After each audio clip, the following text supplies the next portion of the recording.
Today on STV at this time is the very first interview on the show today, and our topic is on the PDP BOT chairmanship. We find a BOT chairman to occupy the position left by former President Olusegun Obasanjo. And joining Victor Ayara and I in the studio is our guest, who is Mr. Kayode Otitoju. He's a PDP chieftain and former commissioner for information in Ekiti, also a former governorship aspirant in Ekiti State. Very vast in the politics within the PDP to talk about this very important subject to us. Thank you, sir. Thank you for joining us. Good morning. Thank you. Now, why is it difficult for the PDP to reach a consensus on who should be the BOT chairman? Of course, the meeting of last night was expected to produce a new chairman of the Board of Trustees. But why is it such a Herculean task for a party that prides itself as the biggest party in Africa? Well, thank you.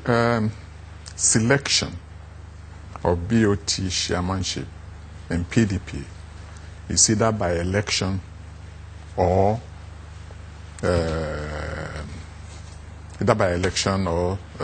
appointment. And by appointment, it could be by consensus. And where there is no consensus, then you go into real balloting or election. So, some things happened that made it difficult to hold either election or have a consensus candidate yesterday.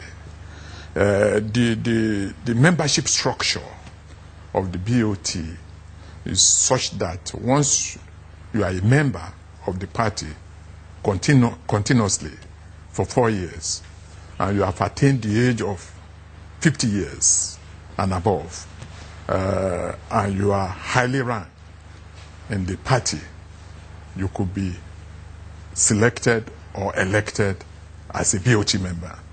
Then among the BOT members, they now elect either by consensus or by appointment the chairman from the membership. This is all the Constitution says. All these are in the Constitution. Okay. So they elect both the chairman and the secretary. Okay, so what happened yesterday, I am not a member, okay, and I'm not privy to what actually happened.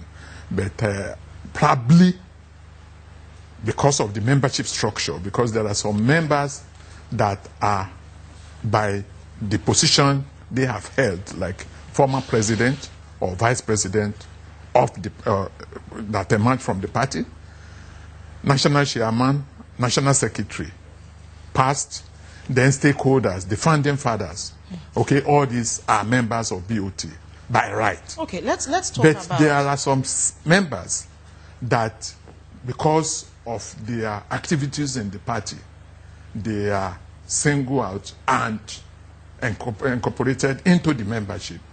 So if such members, if the number of such members should be more than the people who are by constitution, you know, are there, then they may say, yes, the number of people that are like ex officio, so to say, in the board, you know, if such member is more than the real member, they may say, okay, let's take head count and postpone it. Let's also look at a possible scenario of what many call the reason, or perhaps what you may not want to tell us from the PDP fold, what could have happened. There are very, as we know, influential forces within the party, the PDP. And we'll talk about former President Olusegun Obasanjo, who you happen to be very close to. Also, there is the interest of the presidency called the Aneni Group. And there's also the people who are pro-ex-President Obasanjo as well. Then the reformists, the likes of IBB and ex-Vice President Atiku Abubakar, who are saying that certain things will be put in place before this would hold. Did you see that any of these things avoided that appointment of yesterday, or election, as it were? When it comes to national matters, Obasanjo's interest is just like any patriot interest.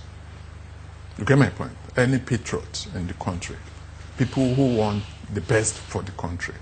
So it doesn't really bring personal agenda into fold whenever this type of things, He has been the BOT. He resigned, voluntarily. I'm sorry, you're close to him. Could you tell us why he was very conspicuously absent at that meeting yesterday?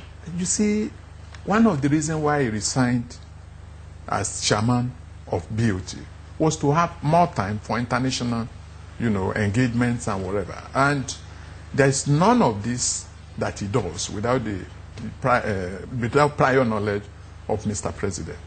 In fact, most of those trips, the logistics are provided by Mr. President. I can say that for sure.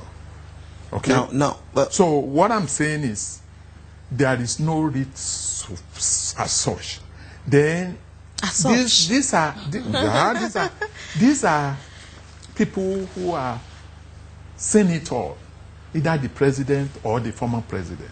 So what matters to them most is the interest of the party and the interest of Nigeria, because the interest of PDP is the interest of Nigeria.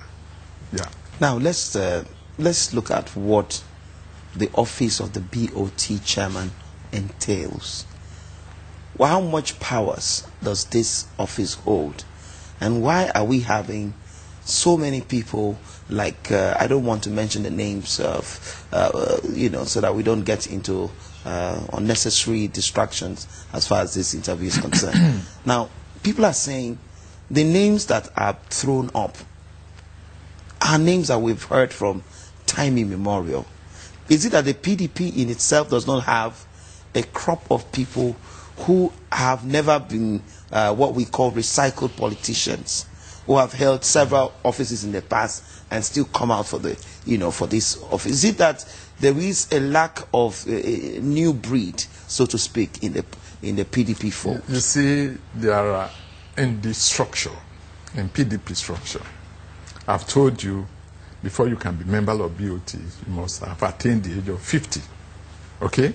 And most of the members are people who have been former chairmen of the party at national level, the stakeholder, the founding fathers, the former president and the vice president, the Senate president and, House of Rep speaker, present and, former. You get my point. These are the categories. So these are the names you have been hearing of because they have held big position.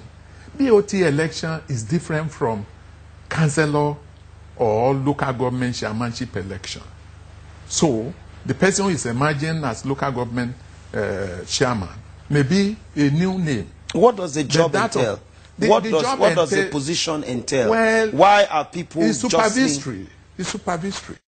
And in some parties, BOT is a one-man person in this country, the BOT. Whereas in that of PDP, as I'm talking now, the BOT which parties?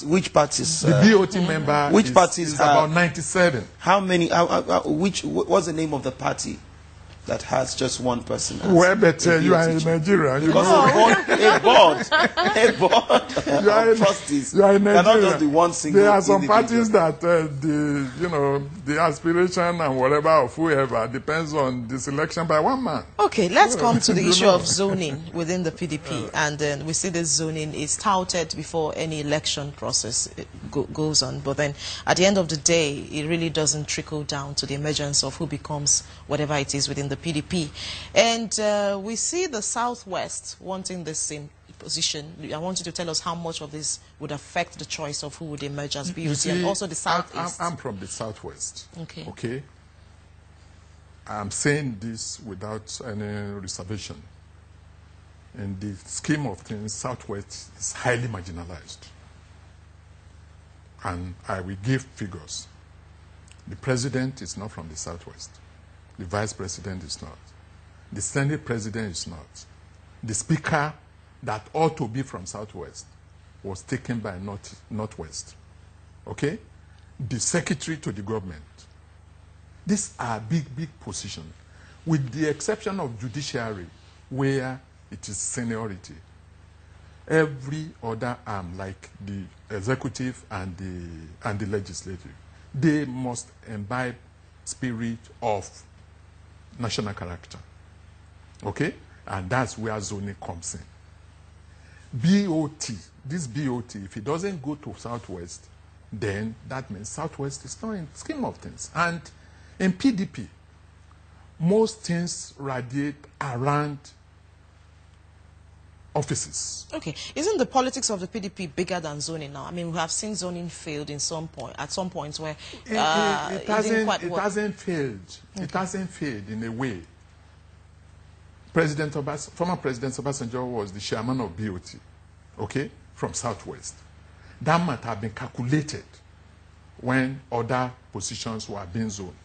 But now, he resigned before the expiration of his term. So the zoning is still okay, because probably the chairmanship of, BOT should be from Southwest, while the chairman of the party should be from Northeast. You get my point? But where someone resigns, and this thing is now thrown again to election, you get? Then it's then that people start wondering, is this zoning still working? And at the end of the day, I can assure you that Southwest will provide the BOT chairmanship.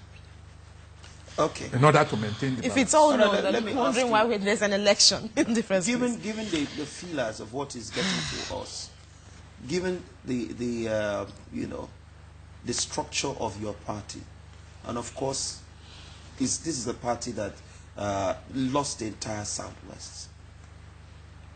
Lost the entire Southwest in 2011 elections. This is a party that is deeply, deeply, deeply factionalized in so many areas. Don't you think that this BOT chairmanship is now going to create a further division and deepen the disparities or difference of opinions that already existed in the PDP? Going by what you're saying now. Well, I don't believe... In a matter of days at most, we're going to know what really happens and who becomes the BOT chairman. I don't believe that, okay. Because there is always dialogue within the party, and the leaders and elders always put their heads together to know how things should go. You get my point? There can't be any division as regards this, because but already we're having people saying that this is the faction loyal to former President Obasanjo. This is the faction favored by the presidency. Well, forget all those things. Forget all those things you read in the papers. Okay, I had the same notion, and I had to go to Baba last week, Wednesday. It's a week today. Is it true that this thing happened? Baba said, don't bother yourself. And he gave 3 instances that made sure that actually people should not bother themselves about all this rumor. One, they said that Mr. President went to him in Abeokuta before he went to Adeboye, Pastor Adeboye. Baba said they never met in Abeokuta. Okay? Rather, they met in Marina. You get my point? Just to still tell you that there is that. Then there was a time the Nweke Jr.'s dad died. That's Historia and Nweke of Ishi Ozala in Enugu State. I was there between Thursday and Friday because of my closeness to Nweke the second, Jr. And Baba was to come on Friday because of his closeness to Nweke's dad, the person who died.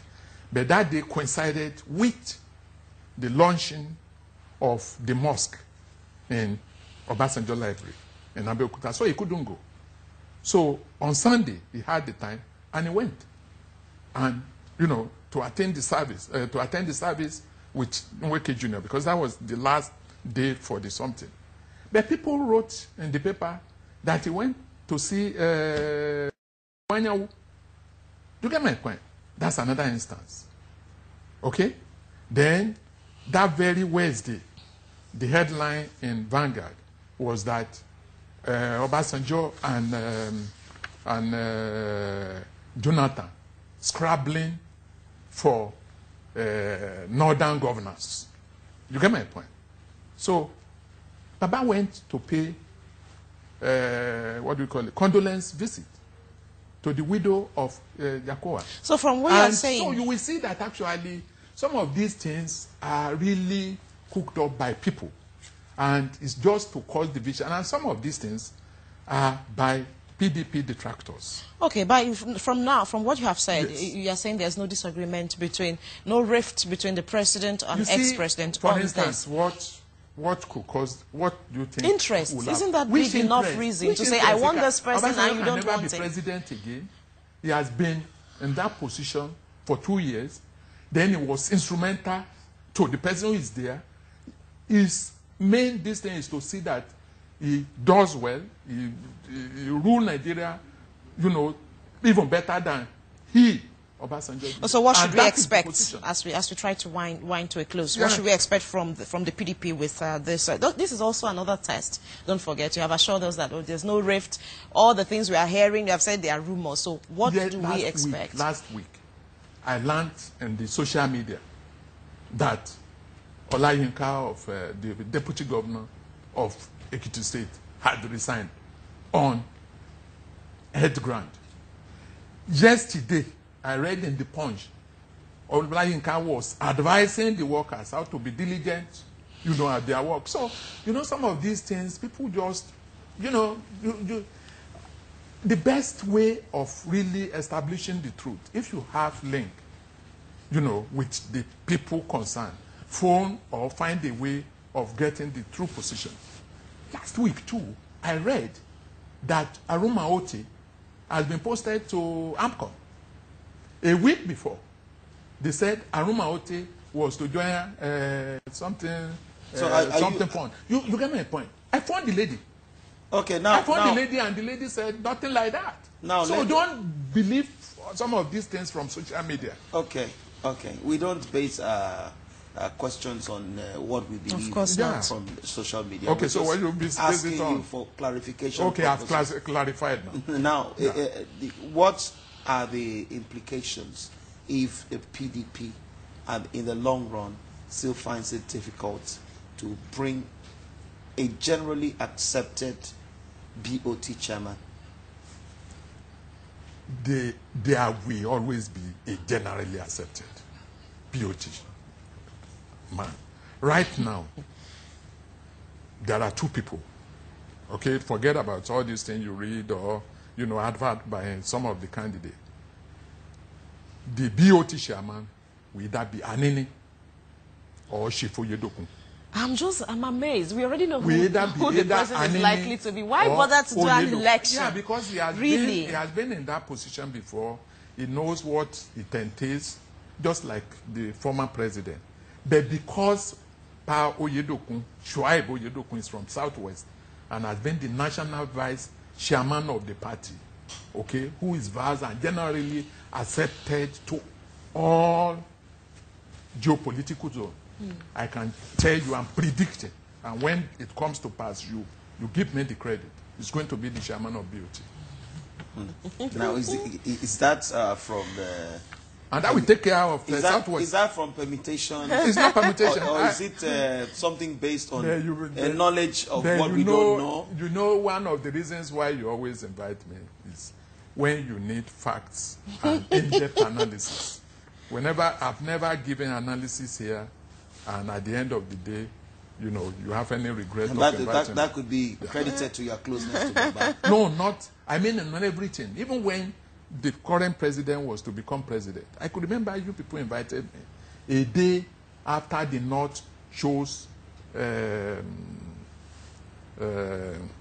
former vice president, Atiku, as the flag bearer of the North. I told you why, you know, this man will win. And I gave the reason and parameters. At the end of the day, you know. But in the event that it doesn't swing that way, what happens? It will swing that way. No, in the event that it doesn't. You see, I've told you some of the big positions that are already in other geopolitical zones. And the BOT is for Southwest. And now that, and because we have a competent and experienced person that could occupy that position, at the end of the day, they will put... But for that to be a stalemate tonight, yes, it means that people are not still believing that it should go the way that you have just analyzed. I've told you that the membership structure is such that there are people that, you know, by constitution, they must be present. You get my point? And there are people that, because of head hunt for good people, they must be there. When the people head hunted are more, or in terms of percentage, seems to be significant, more than the people that really are the founding fathers or the former whatever, then they have to postpone it and now get good. Especially when former president was not around. I mean, in any case, if there were to be an election last night of the BOT chairman, is it that we presuppose that it presupposes that the predecessor or whoever is leaving that office should be there to hand over to whoever is being elected? No, or there's nothing like that in the Constitution. In this case. When you resign and hand it over to the highest man in the party. That's the national chairman, and the secretary of the BOT had acknowledged that before calling for, you know, before issuing out a form of interest for people who are interested. So things are already written down. Things are not done hodgepodge. You know, we follow, lay down constitution and procedures. Okay, where the interests allow. Okay. We always be in interest, but at the end of the day, the Constitution prevails. Okay, thank you so much. On that note, we end this conversation. We want to thank you for coming on the program. Mr. Kayode Otitoju, PDP chieftain, former commissioner for information in Ekiti State, and also former governorship aspirant in Ekiti as well, on the whole shopping for the PDP for who becomes the next BOT chairman. All right, and from that interview, we're moving on to Rhythm 93.7 studio, where Ike and Anita Omalicha are standing by. Good morning, guys. Good morning, Victor. How you doing? Hello, Victor. Morning, Ike. This morning. All right, well, yeah, it is. We're talking about things that you probably don't talk about very often on...